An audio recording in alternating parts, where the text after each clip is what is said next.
Question number 11. How was your day? ඔයාගේ දවස කොහොමද ගත වුනේ? How was your day කියලා අහන්නේ. ඔයාගේ දවස ගැන කොහොමද දවස? Really good. ඇත්තටම හොඳයි. Pretty uneventful. Uneventful කියන්නේ විශේෂ දෙයක් උනේ නැත්තම්. දවස සාමාන්‍ය විදිහටම ගෙවුණා නම් කියන්න තරම් විශේෂ දෙයක් උනේ නැත්තම් pretty uneventful කියලා කියන්න පුළුවන්. Very productive. Productive කියලා කියන්නේ දවසේ වෙලාවෙන් ඔයා උපරිම ප්‍රයෝජන අරන් වැඩ කළා නම් productive දවසක්. ඉතින් ගොඩක් productive නම් very productive කියලා කියන්න පුළුවන්. Super busy. මම ගොඩාක් වැඩ කළා. ඉතින් ගොඩක් busy. Super busy කියන්නේ අන්න ඒකට. A total nightmare. Nightmare කියලා කියන්නේ අඳුරු හීනයකට, භයානක හීනයකට. මෙතෙන්දි මේ භයානක හීනයක් ගැන නෙමෙයි කියන්නේ දවසම අවුල් සහගතයි කියන එක තමයි a total nightmare කියලා මෙතෙන්දි කියන්නේ. Question number 12. Did you like the movie? ඔයා චිත්‍රපටියට කැමති වුණාද? කොහොමද චිත්‍රපටිය ෆිල්ම් එක කොහොමද? It was fantastic. ඒක නම් සුපිරි හොඳම මූවි එකක්, නියම ෆිල්ම් එකක්. It was terrible. ඒක නම් අවුල්, එච්චර හොඳ නෑ, අවුල් මූවි එකක්. It wasn't bad. It wasn't bad කියන්නේ නරකම නෑ. It wasn't bad. It's one of the best I have ever seen. මම දැකපු හොඳම ෆිල්ම් එක. මෙච්චර කාලෙකට මම බැලුව හොඳම ෆිල්ම් එක. No, I didn't think it lived up to the hype. මෙතන මේ lived up to the hype කියන්නේ මොකක්ද තේරුම? Lived up to the hype කියන්නේ ෆිල්ම් එකක් බලන්න කලින් ඒක ප්‍රචාරය කරනවානේ. විවිධ දැන්වීම් හරහා ප්‍රචාරක දැන්වීමේ තිබ්බ තරමටම ෆිල්ම් එක හොඳ නැත්නම් I don't think it lived up to the hype කියලා කියන්න පුළුවන්. මේ hype එකක් ගෙන අපතරොන් මේක කිව්ව තරමටම සුපිරි නැහැ. Question number 13. How was the party? උත්සවය කොහොම වුණාද? party එක කොහොමද? Crazy. It was absolutely packed. Crazy කියන්නේ එක විශිෂ්ට එක නම් පිස්සුවක් වගේ තේරුම. It was absolutely packed. මෙතන packed කියලා කියන්නේ ගොඩාක් සෙනග පිරීලා හිටියා කියන එක. It was a good time. ඒක නම් හොඳටම ගෙවුණ මාර සතුටින් හිටියා. It was a good time. Small but fun. පොඩි පාටියක් හැබැයි පට්ට fun. විනෝදශීලී නැත්තම් ගොඩක් විනෝද වුණා. There was hardly anybody there. එච්චර කට්ටිය හිටියේ නැහැ. සෙනග හිටියේ නැති තරම්. There was hardly anybody there. Boring. I couldn't wait to get out there. Boring. කම්මැලි. මට ඒ පාටියෙන් එළියට යනකම් ඉවසිල්ලක් නැතුව හිටියේ. Question number 14. Can you give me a hand? මොකක්ද මේකේ තේරුම? මේකේ තේරුම තමයි ඔයාට පුළුවන් ද මට උදව්වක් කරන්න කියන එක. මේ අත දෙන්න කියන එකෙන් තේරුම් වෙන්නේ උදව්වක් කරන්න පුළුවන්ද කියන එක තමයි අහන්නේ. බලමු මොනවද දෙන්න පුළුවන් answers කියලා. Of course. අනිවාර්යයෙන්ම පුළුවන්. සත්‍ය වශයෙන්ම පුළුවන්. I would be glad to. මම ගොඩක් සතුටු වෙනවා උදව් කරන්න ලැබීම ගැන මම ගොඩක් සතුටින් කරනවා. I would be glad to. Will it take long?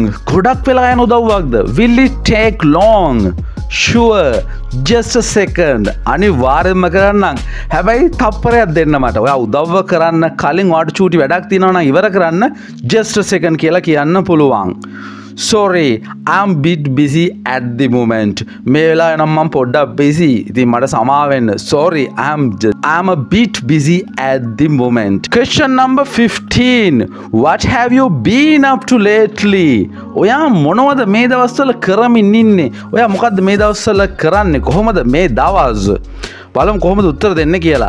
I have been working a lot. මම ගොඩක් වැඩ කරමින් තමයි ඉන්නේ මේ දවස්වල. Mostly studying. ගොඩක් දුරට මම ඉගෙන ගන්න කටයුතු තමයි මේ දවස්වල කරන්නේ. I have been taking it easy.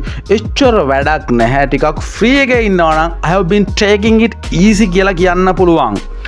Planning my summer vacation. මගේ ග්‍රීෂ්ම ඍතුව නැත්නම් ග්‍රීෂ්ම ඍතුවේ තියෙන නිමාඩුව සැලසුම් කරමින් තමයි ඉන්නේ. Nothing much. එච්චර ලොකු දෙයක් කරන්න විශේෂ දෙයක් නැහැ. Nothing much. What's the matter? What's the matter කියලා කියන්නේ මොකක්ද කාරණය, මොකක්ද ප්‍රශ්නය කියන එකේ තේරුම තමයි. බලමු කොහොමද ඔයාලට උත්තර දෙන්න පුළුවන් කියලා. Oh, I'm just having a rough day. මම මේ ගත කරමින් දවස ගොඩක් අමාරු දවසක් පට්ට බිසි හරිම කාර්ය බහුල අමාරු දවසක් තමයි මම මේ ගත කරමින් I'm just having a rough day කියන්නේ අන්න ඒකට I'm not feeling so good මට එච්චර හොඳක් නැහැ අංගර නැත්තම් මට එච්චර හොඳින් නෙමෙයි මං ඉන්නේ I'm not feeling so good I just found out my mother's in the hospital. මම දැනගත්තා මගේ අම්මා hospital එකේ ඉන්නේ කියලා නිසා මම upset එකේ ඉන්නේ. I'm just found out my mother's in the hospital.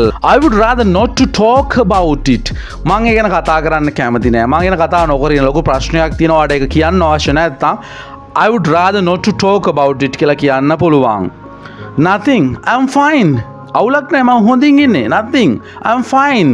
Question number 17. What would you like to drink? ඔයා මොනවද බොන්න කැමති? Iced tea. Please කරුණා කරලා මට iced tea එකක් ගේන්න. Just water for me. මට වතුර විතරක් හොඳටම ඇති. What do you have? ඔයා ගාව මොනවද තියෙන්නේ? What do you have? Could you see the wine list?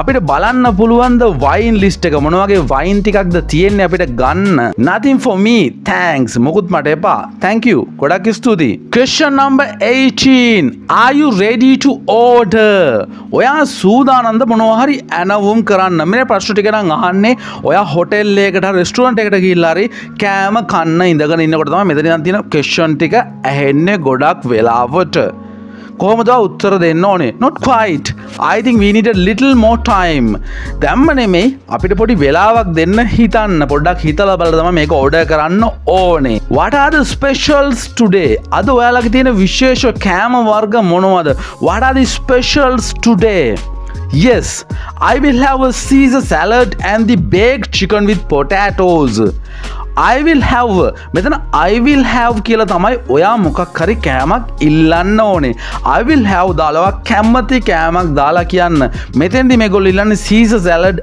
and the baked chicken with potatoes බැදපු මස් එක්ක අලසා Caesar salad එකක් තමයි මෙයාලා මෙතෙන්දි ඉල්ලන්නේ ඕහෝ to start off we will spit on order of nachos ඕහෝ to start off මොකද්ද මේ start off කියලා කියන්නේ start off කියලා කියන්නේ ඕගොල්ලෝ ප්‍රධාන ආහාර වේල ගන්න කලින් පොඩි පොඩි කෑම වර්ග ගන්නවා නම් to start off කියලා කියන්න පුළුවන් we will spit an order of nachos ඥාචෝස් කියලා කියන්නේ කෑම වර්ගයක් මෙතෙන්දි මේ කෑම වර්ගය අපි දෙකට බෙදාගෙන කන්නම් කියන එක තමයි මෙතෙන්දි කියන්නේ ඔයගොල්ලෝ දන්නවා යාළුවෙක් එක්ක ඔයගොල්ලෝ ගියාම සමහර වෙලාවට එක කෑම එකක් කරන් දෙකට බෙදාගෙන කනවා we will split an order මේ order එක අපි දෙකට බෙදාගෙන කන්නම් මේ කෑම වර්ගය තමයි නාකෝස් කියන එක මේක මෙහි තියෙන කෑම වර්ගයක් නන් නෙමෙයි ඇමරිකාවේ තියෙන කෑම වර්ගයක් ඉතින් ඕක තමයි කතන්දරේ almost අපි දැන් සූදානම් ඉන්නේ order කරන්න I just have a couple of questions මට ප්‍රශ්න කිහිපයක් අහන්න තියෙනවා order කරන්න කලින් question number 19 is everything okay හැමදේම හොඳින් මොකක් හරි අඩුපාඩුවක් නැද්ද වේට කෙනෙක් තමයි මෙහෙම ඇවිල්ලා සාමාන්‍යයෙන් අහන්නේ බලමු කොහොමද උත්තර දෙන්න ඕනේ කියලා yes everything's fine thanks oh හැම දෙයක්ම හොඳින් බොහොම ස්තුතියි It's all delicious ඒවා නම් සුපිරි ප්‍රණීතයි සියල්ලම ඉතාම රහයි Could we have some more water please අපිට තව වතුර ටිකක් ගන්න පුළුවන්ද කරුණාකරලා Could we have some more water please Actually අත් වශයෙන්ම I am still waiting for my side dish මේ side dish කියලා කියන්නේ ප්‍රධාන ආහාර වේලත් එක්ක ගන්න පොඩි පොඩි අමතර ආහාර වේල් ඉතින් මම ඒක වෙනුවෙන් බලන් ඉන්නවා ඒ ආහාර වේල එනකම් බලන් ඉන්නවා To be honest my food is kinda cold To be honest my food is kinda cool මගේ ආහාර නම් මගේ කෑම ටිකක් සීතලයි Could you heat it up ඔයාලට පුළුවන් පොඩ්ඩක් ඒක රත් කරලා දෙන්න Question number 20 අවසාන ප්‍රශ්නය Can I get you anything else මං ඔයාට තව මොනවා හරි ගේන්නද Can I get you anything else මෙතෙන්දිත් මේ වේට හරි වේට්‍රස් කෙනෙක් හරි තමයි ඔයාගේ මේ විදිහේ ක්වෙස්චන් එකක් බොහෝ දුරට අහන්නේ හරි අපි බලමු මොන වගේ ආන්සර්ස්ද දෙන්න පුළුවන් කියලා to decaf coffees please. මේ decaf coffee කියලා කියන්නේ මොනවද? සාමාන්‍යයෙන් කෝපි වල තියෙනවා caffeine. හැබැයි caffeine දාපු නැති කෝපි වර්ගයක් තියෙනවා. ඒවට තමයි decaf coffees කියලා කියන්නේ. ඉතින් decaf coffee දෙකක් තමයි මෙතෙන්දි ඉල්ලන්නේ. just the check please. කරුණාකරලා මට පුළුවන් මගේ bill එක check කරලා බලන්න මොනවද මම ගත්තේ කොච්චර මම ගෙවන්න ඕනේද කියලා තව order කරන්න කලින්. could I have a look at the dessert menu? මට පුළුවන් ද මේ අතුරු පස මෙනු එක බලන්න මට අතුරු පස මෙනු එක බලන්න පුළුවන්ද කියලා could I have a look කියලා ඔයාට අහන්න පුළුවන්.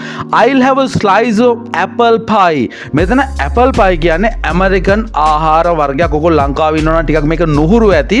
මෙතෙන්දි කියන්නේ මේ apple pie වල එක slice එකක් එක කොටසක් මට ගන්න පුළුවන්ද? No thanks. I think we are just about done. එපා ස්තුතියි. මං හිතන්නේ දැන් අපි කාලා ඉවරයි කියන එක. හරි guys, so තමයි question 20 අවසන් වෙන්නේ. මේ question 20ත් එක මම අරගෙන ආව ඔයාලට උදාහරණ 100ක්. ඔයාලට පුළුවන් මේ උදාහරණ 100ත් එක්ක ඔයාලගේ life එකට ගැලපෙන උදාහරණ සම්බන්ධ කරගෙන මේක practice කරන්න සහ ඔයාගේ ප්‍රායෝගික ජීවිතයේදී මේක පාවිච්චි කරන්න. ඉතින් මේ වීඩියෝස් දිගටම බලන්න කැමති නම් channel එකත් එක්ක එකතු වෙලා දිගටම මේ වීඩියෝස් බලන්න. ඒ වගේම වීඩියෝස් හොඳයි නම් like කරන්න, comment කරන්න, යාළුවන්ට share කරන්න අමතක කරන්න එපා. එහෙනම් අදට ගිහින් එන්නම්. හැමෝටම good luck. හැමෝටම goodbye.